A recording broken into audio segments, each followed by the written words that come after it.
Hi everyone, welcome to my Benjamin A. Gilman Scholarship overview video. My name is Amaya and I received the Gilman Scholarship over this past summer of 2024 to attend my study abroad program of choice in South Africa. This scholarship really helped me to be able to attend this program, so I wanted to share information about it for others to have the same chance that I did to study abroad. So here's a general layout of what I plan to go over today, and much of this video will be me simply sharing my own experience and process applying for the scholarship, as well as how I approached each section, especially the essays. So I'm going to start off with a little introduction about what the Gilman Scholarship is for those who may not know, and some quick facts about it. Then the eligibility requirements in order to apply, an application timeline, the general information section of the application, followed by the essays. There are three main essays that you'll have to write, so I'll go over each of them in depth. And then lastly, I'll go over the selection criteria that the Gilman Scholarship has listed on their website and some final remarks about the scholarship. So, what is the Gilman Scholarship? Its main goal is to give students of limited financial means the chance to study abroad, and it is awarded by the U.S. Department of State, and it became the largest U.S. undergraduate scholarship in the nation. Almost 60% of the recipients are from small towns or rural communities, and around half are first generation students. So, this scholarship awards up to $5,000 for any term of the year, and I believe also for year-long study abroad programs, with nearly 3,000 scholarships awarded per year. So the funds that you receive can be used to cover your tuition, accommodation, airfare, insurance, transportation, et cetera, basically anything that's relevant to your abroad program. And this is a one-time scholarship, so if you apply and are selected and receive the funds, you can't apply again, though you will become an alumni. But if you apply and are not selected, you can apply again and try to receive the funds the second time around.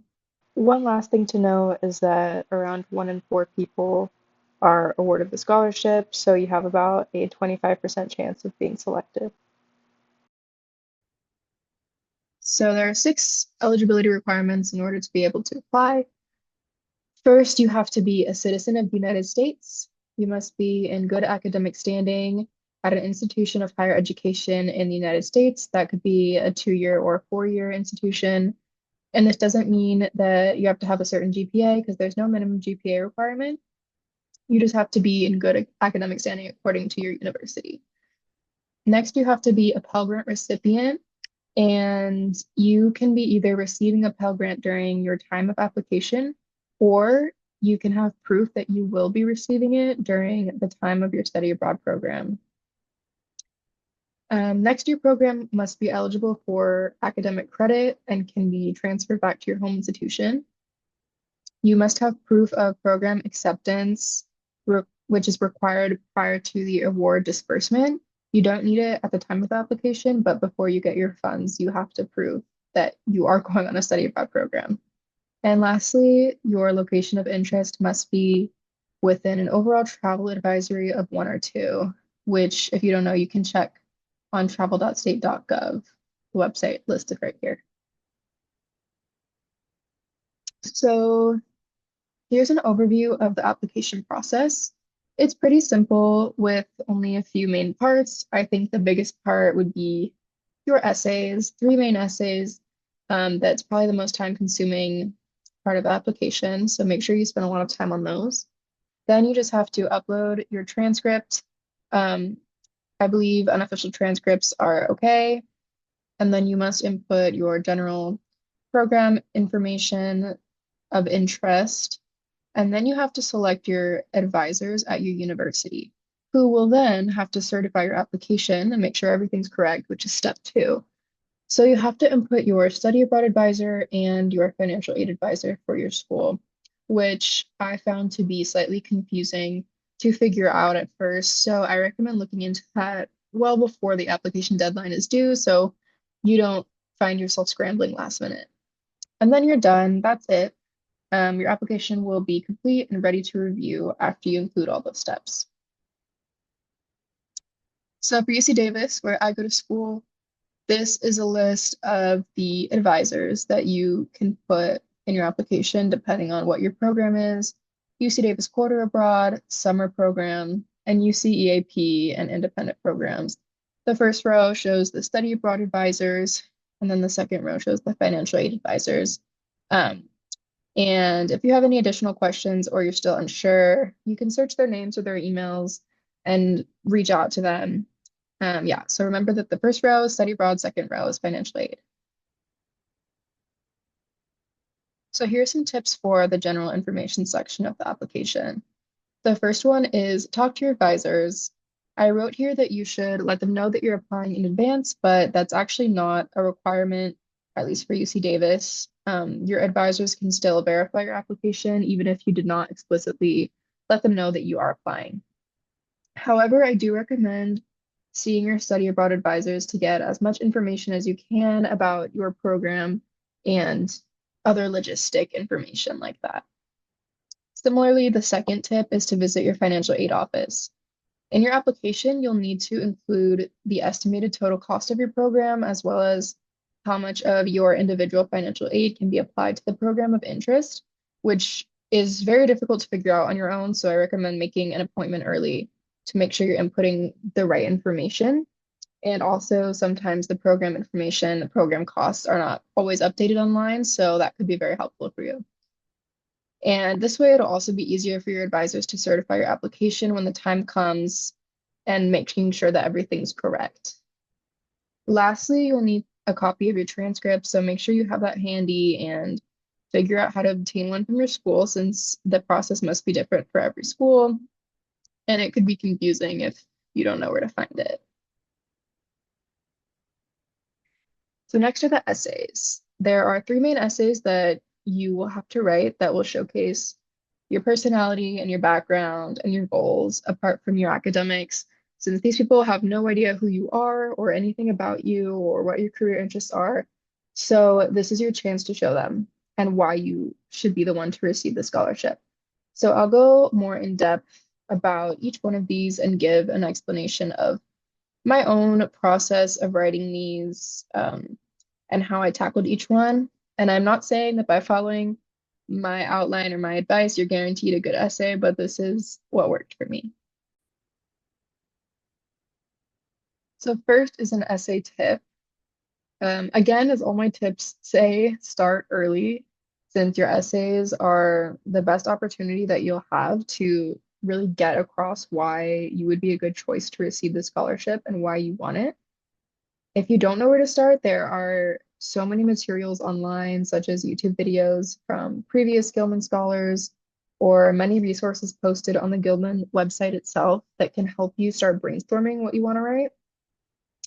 And I know that essays can be really hard to get going to find the motivation. So always reach out to your advisors again if you need help. And I know that UC Davis has essay writing workshops and other helpful meetings that could motivate you more to make your writing the best it can be. And I listed some format recommendations over here that they have listed on their website to make sure that your writing looks neat and concise. First being 1-inch margins, Times New Roman font, 12-point font, and single spacing. So the first essay is called The Statement of Purpose. The Statement of Purpose essay is the longest one with a maximum of 7,000 characters. And remember that that is characters, not words. So that will be including spaces and everything like that. So for this essay, you must address all of the following questions in your writing. Firstly, how will studying or interning abroad help you achieve your future academic or professional goals? Why did you select your specific program and host country? How are you academically prepared to be a successful scholar abroad? Disclose any significant academic difficulties you have faced. And what examples of knowledge, skills, and experiences will you draw on to navigate a different environment abroad? So for this essay, this is how I approached it. So I started by thinking about my goals, my career goals, which for me are to work with wildlife or zoo animals as a veterinarian and conservationist. And I wrote about how these goals have been developed throughout my life and why I'm interested in it personally, as well as how I'm currently working towards these goals in my home setting. So that would be clubs, internships, volunteering, which can actually display my dedication and hard work right now. And I wrote about activities or opportunities from the study abroad program that would help further my goals career-wise, such as experience with vet techniques and activities with wildlife that are hands-on. And I also input how this would impact my personal goals, such as exploring other ways of life and cultural connection. Then also make sure to mention why you are personally interested in the country you are going to or your country of interest. What about it interests you? Do you have some kind of personal relationship with it? Does it have an interesting history that you've learned about or specialized knowledge on a specific subject, et cetera, et cetera? It's good to show that you have really thought about this program and that there is a genuine interest in it, and you will get the most out of it if you are selected. They have to know that you'll be able to thrive abroad. So, detail skills or experiences that you already have had that show that you can handle a sometimes difficult experience, that showcase your perseverance, your resilience, and that you can deal with unforeseen circumstances. So I think the major point of this essay is to show that you'll make the most of your experience abroad and that you'll bring important new perspectives back home.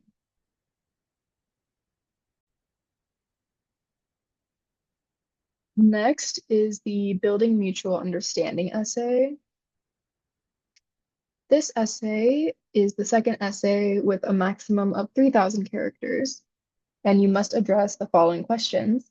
One, thinking ahead to your experience abroad, how will you represent the United States and share your own background and experiences as a US citizen during your program? And second, what opportunities will you seek to engage in the culture and build meaningful connections within your host community?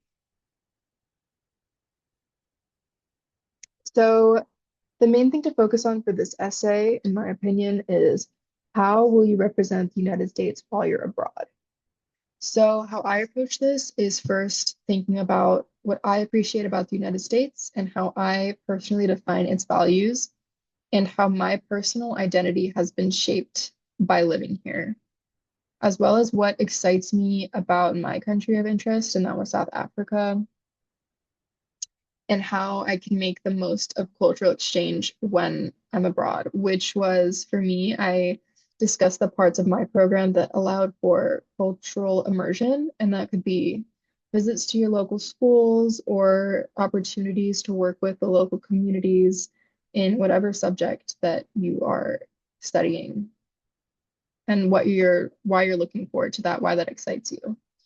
And lastly, how can you share your passions or your knowledge to others abroad? And what new perspectives will you be able to bring back home?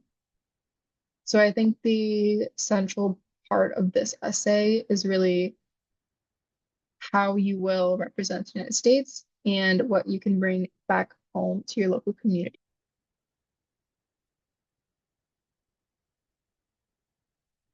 Next is the follow-on service project essay. This is your last essay.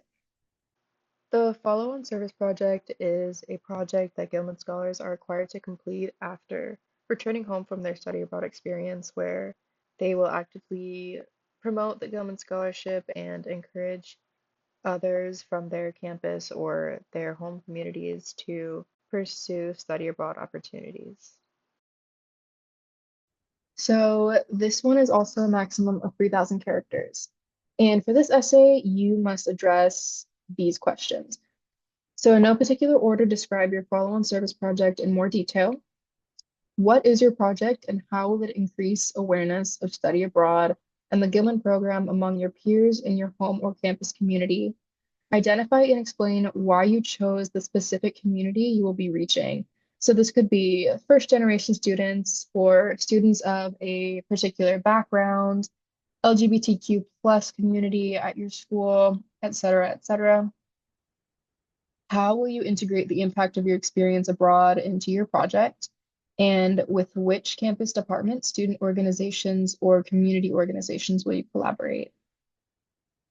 So the goal of the follow-on service project, if you haven't heard of it before, is to increase awareness of study abroad and the Gilman program to peers in your home or campus community. So some examples are to give presentations on study abroad or the Gilman program to high school students or high school classes, even K through 12 classes, if you can tell them about study abroad itself and encourage them to want to go in the future.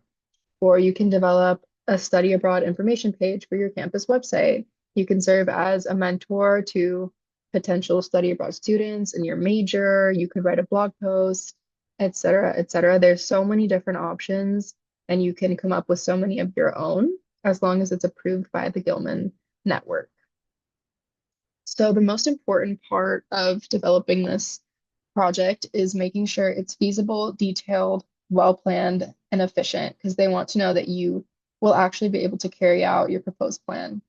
So, my tips again, start early, create a realistic timeline so you will be able to stick to it.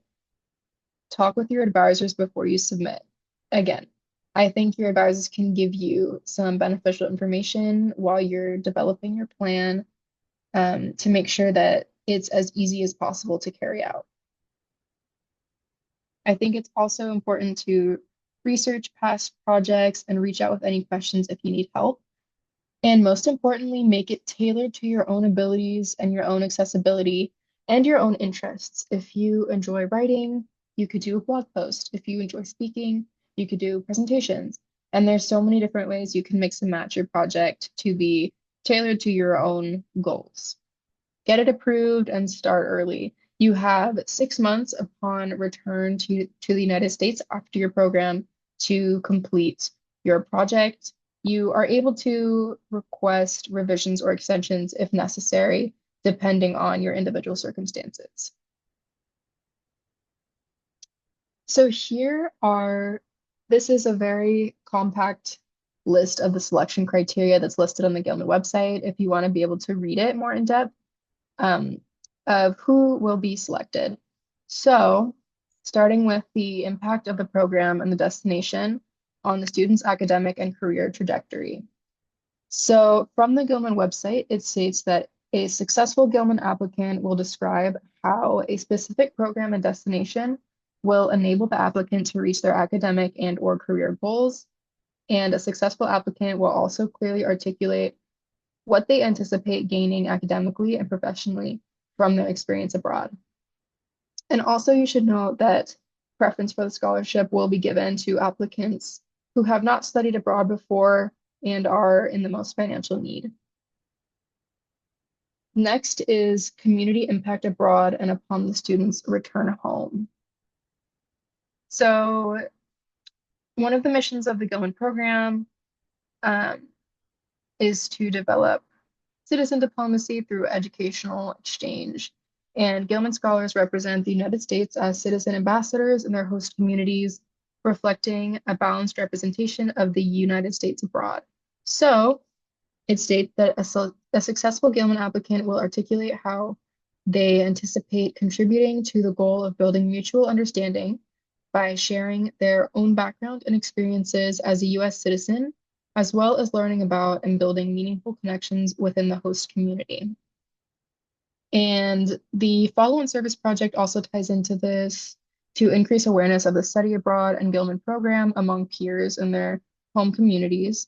So a successful Gilman applicant will design a follow-on service project proposal that is, one, feasible, two, utilizes one's own experience abroad, and three, connects to various groups of Americans studying at a broad range of U.S. higher education institutions. And then lastly, academic preparedness. A successful Gilman applicant must demonstrate the academic preparedness needed to benefit from a study abroad or international internship program. Academic performance, particularly in the applicant's major, is important, though, again, as I stated before, there's no minimum GPA requirement for selection. So as long as you can prove that you will be able to handle the challenges you may face while you're abroad. Here is the application timeline for the 2025 cycle that's due in March. I believe this is for study abroad programs in the summer. So the application opens mid-January, which is around this time. The student deadline to apply is March 6, 2025 at 11:59 p.m. Pacific time.